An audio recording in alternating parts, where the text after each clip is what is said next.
एक के बाद एक जनसभाओं को संबोधित करने के बाद आज हमारे बीच में खास आपसे बातचीत के लिए आए हैं। मैं सचिन पायलट जी का हिमाचल प्रदेश कांग्रेस कमेटी की ओर से तहे दिल से धन्यवाद करती हूं आज की इस प्रेस वार्ता में।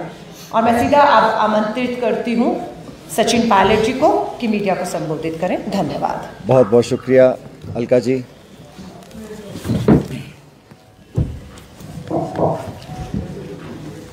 साथियों, बहुत बहुत धन्यवाद आप सब यहाँ पर आए शाम को। अभी हिमाचल प्रदेश के चुनाव प्रचार में 3 दिन शेष बचे हैं और 12 तारीख को मतदान होगा। पिछले कुछ दिनों से हिमाचल प्रदेश में तमाम जिलों में हम लोगों ने सभाएं करी हैं और जो जनमानस का एक फीडबैक हमको मिल रहा है और जो रिस्पांस लोगों का, कार्यकर्ताओं का, मतदाताओं का है, वो बहुत ही इनकरेजिंग है। और मैं समझता हूँ कि लगातार प्रतिदिन भाजपा और उनकी पार्टी के तमाम नेताओं को एहसास हो रहा है कि वो इस दौर में बहुत पिछड़ते चले जा रहे हैं। वो मैं इसलिए कह रहा हूँ कि बीजेपी की सरकार को 5 साल यहाँ पर हुए शासन में आए और सरकार बनने के बाद केंद्र में भाजपा की सरकार रही, यहाँ पे भाजपा की सरकार रही, लेकिन 5 सालों में मुख्यमंत्री जी, उनके तमाम मंत्रियों ने जो वादे किए, जो काम किए, बहुत अंतर है उसके अंदर। और लोग इस बात को बोलते हैं कि हिमाचल प्रदेश की सरकार ने अगर 5 साल में काम किए होते, अपने काम के दम पर, अपनी रिपोर्ट कार्ड, अपनी परफॉर्मेंस, अपनी गवर्नेंस, अपनी डिलीवरी के दम पर अगर वोट मांगते तो जनता अगर खुश होती तो अपने आप वोट डालती।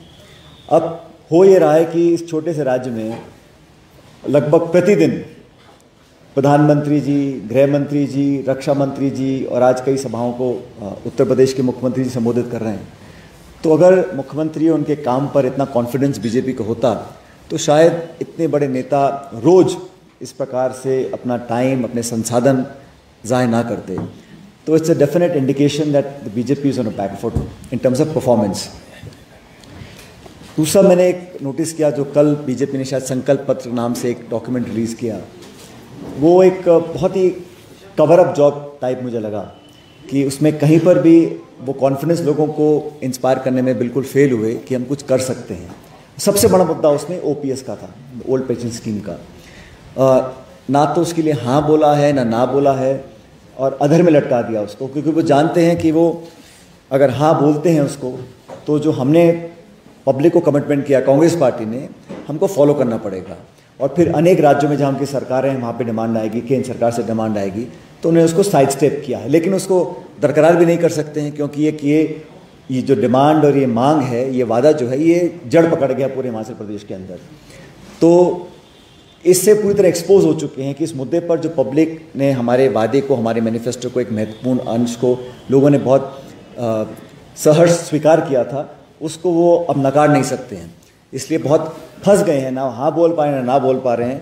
और जहाँ तक ये भ्रम फैलाया जा रहा है कांग्रेस के बारे में, आपको स्पष्ट करना चाहता हूँ कि जहाँ जहाँ हमारी सरकारें हैं, हमने ओपीएस को लागू किया है, चाहे वो छत्तीसगढ़ हो, चाहे राजस्थान हो, और हिमाचल प्रदेश में भी सरकार निर्माण के तुरंत बाद हम पहली कैबिनेट मीटिंग में इसका निर्णय लेंगे। और हमने जो कमिटमेंट्स किए हैं मैनिफेस्टो के माध्यम से, चाहे वो मासिक भत्ता महिलाओं के लिए हो 1500 रुपये का, 300 यूनिट बिजली फ्री की बात हमने करी है, 1 लाख नौकरियों की बात करी है। तो ये सब ऐसे पॉइंट्स हैं जो लोगों से हमने फीडबैक लेने के बाद अपने कमिटमेंट्स को तैयार किया और पूरा बैकग्राउंड रिसर्च करने के बाद किया है। जब कांग्रेस की सरकार हिमाचल में बनती है, जब भी बनी पहले, लोगों को एक विश्वास था। इस बार जो सरकार चली है भाजपा के नेतृत्व में, उससे बहुत लोग अपने आप को एक तरह से धोखा उनके साथ हुआ, मैं कहता हूँ।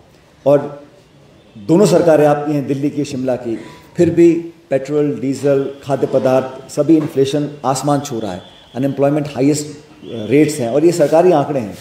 कुपोषण हो, अनेक ऐसे मुद्दे हैं सोशल इंडेक्सेस पे जहाँ पे भाजपा के दोनों सरकारें, जो डबल इंजन की सरकारें बोलते हैं, दोनों ही इंजन लगभग गड़बड़ा रहे हैं। और मैं अनेक सभाओं में बोल रहा हूँ कि पहला इंजन तो सीज होगा 12 तारीख को हिमाचल प्रदेश में, और दूसरे की बारी आएगी 2024 के अंदर। और मैंने इस बात और नोटिस करी कि प्रधानमंत्री जी बोल रहे हैं कि उम्मीदवार को मत देखो, सिर्फ चुनाव चिन्ह को देखो। इसका सीधा सीधा तात्पर्य ये है कि जो उम्मीदवार उन्होंने उतारे हैं वो जनता को पसंद नहीं है, और आपसी जो खिंचाव, जो टकराव, जो धक्का मुक्का हो रही है भारतीय जनता पार्टी के अंदर, वो जग जाहिर है। मैं उसका उल्लेख नहीं करूँगा, लेकिन ये बात स्पष्ट है कि उम्मीदवारों के चेहरों को मत देखो, कैंडिडेट कौन है मत देखो, सिर्फ पार्टी को वोट डालो। That means the quality, the kinds of individuals BJP has fielded are not winning candidates. और ये मैंने फील्ड में जाकर देखा, अनेक जगहों में दौरा मैंने किया है, तो बहुत ज़्यादा उनके रेबल कैंडिडेट्स हैं, असंतोष में हैं, नेतृत्व में झगड़ा है, और आपस में जो टकराव भाजपा के लीडरशिप में है हिमाचल के अंदर, वो अब बिल्कुल सामने आ रहा है। बहरहाल वो उनकी अपनी इंटरनल पार्टी का मैटर है। ये हम तो अपने खुद की पार्टी का हमने जो मैनिफेस्टो बनाया, जो कैंडिडेट्स हमने फील्ड में उतारे हैं, और जो कैंपेन हमने किया है, एक बहुत ही सस्टेन्ड कैंपेन किया है। और जो रिस्पांस लोग, प्रियंका जी की जो रैलियां हो रही हैं, जो लोग जिसमें आ रहे हैं, हम सबकी सभाओं में बहुत पार्टिसिपेशन लोगों का, एक तो होता है न्यूमेरिकल स्ट्रेंथ का पार्टिसिपेशन, एक होता है ईगरनेस, उनमें उत्साह है, जोश है, उमंग है, और एक बदलाव की लहर पूरे हिमाचल प्रदेश में हमें देखने को मिल रही है। अगले 3 दिन के अंदर भी हो सकता है और कुछ नेता यहाँ पर आएँ बीजेपी के, लेकिन मोटा मोटा लोग मन बना चुके हैं कि 12 नवंबर को एक नई सरकार का निर्माण करना है। और मुझे लगता है कि हम सरकार भी बनाएंगे और अच्छे बहुमत के साथ बनाएंगे। जो हमारे लोग जीत कर आएंगे, संख्या बल बहुत होगा, और चुनाव जीतने के बाद, सभी विधायकों से राय करने के बाद, जो पार्टी वर्कर्स, नेता, AICC की लीडरशिप जो भी तय करेगी, उस व्यक्ति को जिम्मेदारी देकर सरकार का नेतृत्व करने का मौका दिया जाएगा। लेकिन हिमाचल के कैंपेन से, हमारे रैली से, मीटिंग से, नुक्कड़ सभाओं से, जो इंटरेक्शन हमारे हो रहे हैं, उससे बहुत संबल हमको मिल रहा है। और मैं बड़ी विनम्रता से कहना चाहता हूं कि हमारा जो एफर्ट्स है, जो हमारी कोशिश है, वो रंग लाएगी, और भारी बहुमत के साथ हम लोग यहाँ पर सरकार का निर्माण करेंगे। यहाँ से शर्मा जी, NDTV। या Sachin ji, VD Sharma, NDTV show. मेरा सवाल ये है, OPS को लेकर लगातार भारतीय जनता पार्टी के नेता जो है ये कह रहे हैं कि ये छत्तीसगढ़ और राजस्थान में मातृभूमि चुनाव है, और आप तो कुछ सरासर गलत बोल रहे हैं, सरासर गलत बोल रहे हैं। आप जांच करवा लीजिए, हमने जो कहा उसको करा है, और धरातल पर क्रियान्वयन योजना का हो रहा है, और इसीलिए हम उस एक्सपीरियंस के आधार पर बोल रहे हैं। बीजेपी के लोग बोलते हैं कि संसाधन कहाँ से लाओगे, पैसा कहाँ से लाओगे। उन्होंने जो कर्ज का बोझ इस प्रदेश की जनता पर थोपा है, वो उनका फिजिकल मिसमैनेजमेंट है। कोई उद्योग लगा नहीं, इन्वेस्टमेंट हुआ नहीं, वेल्थ क्रिएशन हुआ नहीं, आपका टैक्स कलेक्शन पिछड़ रहा है, आपकी फिजिकल मॉनेटरी पॉलिसीज़ बिल्कुल आउटडेटेड हैं, आपने तमाम तरह के GST थोप दिए। लेकिन इकोनॉमी को ग्रोथ करने के लिए जो स्टिमुलस देना चाहिए, जिस प्रकार की गवर्नेंस होनी चाहिए, जो लीडरशिप होनी चाहिए, वो मिसिंग है। हम लोग ने जो कमिटमेंट्स किए हैं, वो सारे इकोनॉमिक क्राइटेरियाज को समझकर किए हैं, और हमारी बहुत एक पुरानी जिम्मेदार पार्टी है, जिसने जो कहा है हमने हमेशा कर कर दिखाया है। तो OPS के मुद्दे पर मैं दोबारा बोलना चाहता हूँ, let there be no ambiguity. OPS is a commitment that the Congress party has made to the people of Himachal Pradesh. We will deliver the day we form the government and the first cabinet meeting takes place. Sachin ji, जब कांग्रेस सत्ता छोड़ के गई थी 2017 में, मध्य प्रदेश पर 48,000 करोड़ रुपए का कर्ज था, तो क्या उस समय की सरकार का भी जो वित्तीय प्रबंधन था वो मिसमैनेज था? जब आपको पूरा सपोर्ट केंद्र सरकार से नहीं मिलता है, आपको संसाधन ढूंढने पड़ते हैं। यहाँ पर तो आपको पूरा बजट, एलोकेशन, रिसोर्सेज, पैसा सारा मिल रहा था, उसके बावजूद भी आपने आज ये हालात कर दिए। अच्छा, अगर आपने कर्जा लिया भी है इन्वेस्टमेंट के लिए, तो है कहाँ भाई? सड़कों में, स्कूल में, हॉस्पिटल्स में, एजुकेशन में कोई ऐसा इंस्टीट्यूशन यहाँ पे बनाया हो? अब पिछले 2 महीने में आप नारियल फोड़ रहे हैं, फीते काट रहे हैं, पत्थर लगा रहे हैं, लेकिन पिछले 4 साल 10 महीने कुछ नहीं किया। चुनाव से पहले बड़ी बड़ी घोषणाएं, हजारों करोड़ रुपए की घोषणाएं हो रही हैं, केंद्र की सरकार कर रही है, राज्य सरकार भी कर रही है, लेकिन वो सिर्फ घोषणा है ना। आपको पूरा कार्य, देखिए, केंद्र सरकार का पूरा सपोर्ट मिल रहा है आपको, पूर्ण बहुमत की आपकी सरकार है, फिर भी आप डेवलपमेंट एजेंडा को आगे लेकर नहीं आ रहे हैं। आप भावनात्मक मुद्दों पर हमेशा इशू को डाइवर्ट करना चाहते हैं। वो कहीं ना कहीं मैं समझता हूँ सरकार बैकफुट पे, इसलिए इस बात को कह रहे हैं। अगर प्रदेश में कांग्रेस की सरकार बनेगी तो क्या करना चाहिए? हर सरकार बोरोइंग करती है। मेरा स्पेसिफिक पॉइंट ये था कि जो अमाउंट ऑफ बोरोइंग की है वो केयरलेस तरीके से की गई है, उस पैसे का दुरुपयोग किया गया है, और जो डेवलपमेंट होना चाहिए था वो नहीं हुआ हिमाचल प्रदेश के अंदर।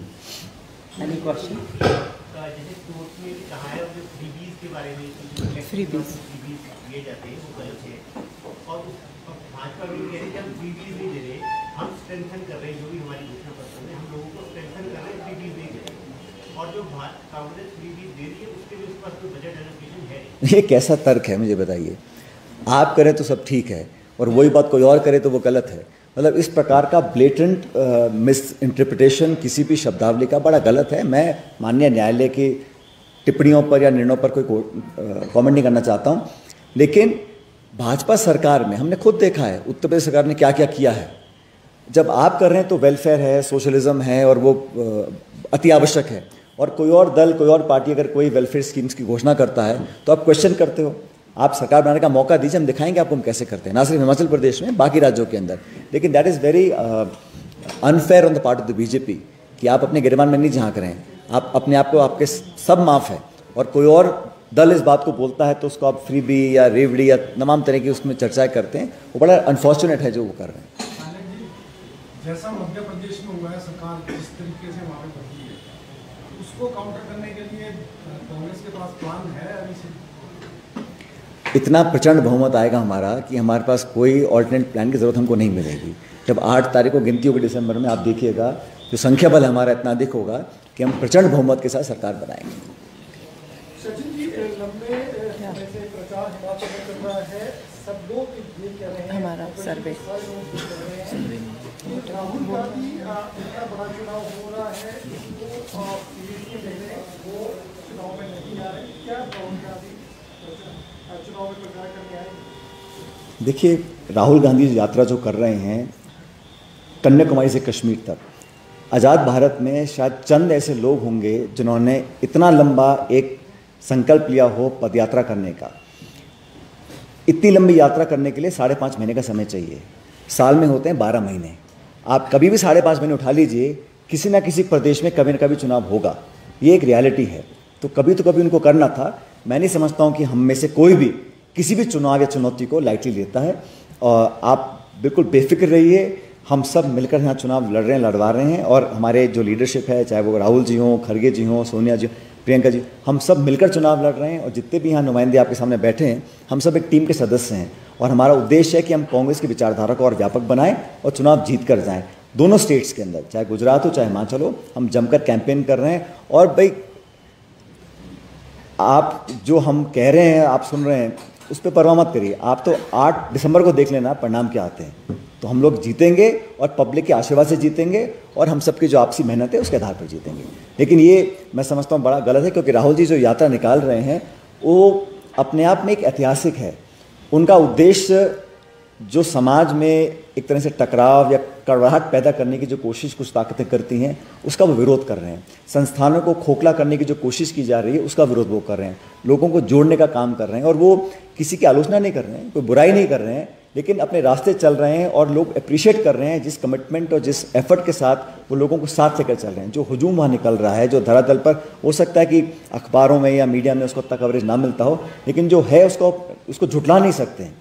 और लंबा चलना, मैं गया हूँ 2-1 बार वहाँ पर चलने उनके साथ, आसान नहीं है।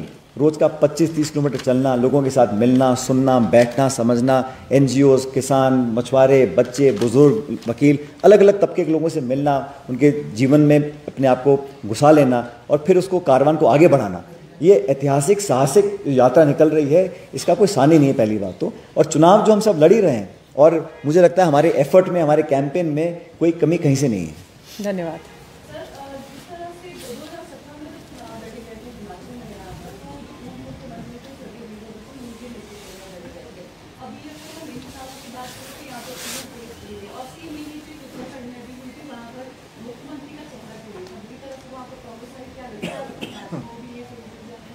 बिल्कुल नहीं। देखिए, जब हम सरकार में होते हैं किसी भी स्टेट में, तो वहाँ का जो मुख्यमंत्री होते हैं उन्हीं के चेहरे पर चुनाव लड़ा जाता है, इसमें कोई नई बात नहीं है। लेकिन जब हम विपक्ष में होते हैं तो हमेशा एक यूनाइटेड हमारा एक लीडरशिप है स्टेट के अंदर, और उनके सामूहिक नेतृत्व में चुनाव लड़ रहे हैं। और मैंने शुरू में पहले ही बोल दिया था आपके सवाल पूछने से पहले कि जब हमारे पास इतना टैलेंट है, डेप्थ ऑफ एक्सपीरियंस है, हमारे बहुत सारे ऐसे नेता हैं जो बहुत काबिल हैं। जिस प्रकार से उदाहरण दे रहा हूँ मैं, सिर्फ गुजरात के जो मुख्यमंत्री बने हैं, अधिकांश लोगों को उनका नाम नहीं पता है, और मुझे मालूम नहीं, वो तो खैर उनका इंटरनल मैटर है। लेकिन हमारे यहाँ जो जीत कर जाएंगे विधायकगण, वो और जो लीडरशिप हमारी दिल्ली में तय करेगी, उस व्यक्ति को काम, और जो भी निर्णय लिया जाएगा वो हिमाचल प्रदेश के हितों को देख कर लिया जाएगा। धन्यवाद। अगला सवाल। नहीं, ओके, थैंक यू। मैं एक इन्फॉर्मेशन आपको देना चाहता हूँ। पायलट साहब का बहुत धन्यवाद, इन्होंने इस प्रचार के दौरान जो चुनाव चल रहे हैं हिमाचल प्रदेश में, हमारे लिए बहुत समय निकाला। ये 1 तारीख को भी हिमाचल प्रदेश में थे, 3 जनसभाएं इन्होंने की। उसके बाद 6 तारीख को 4 जनसभाएं पायलट साहब ने हिमाचल प्रदेश में की है।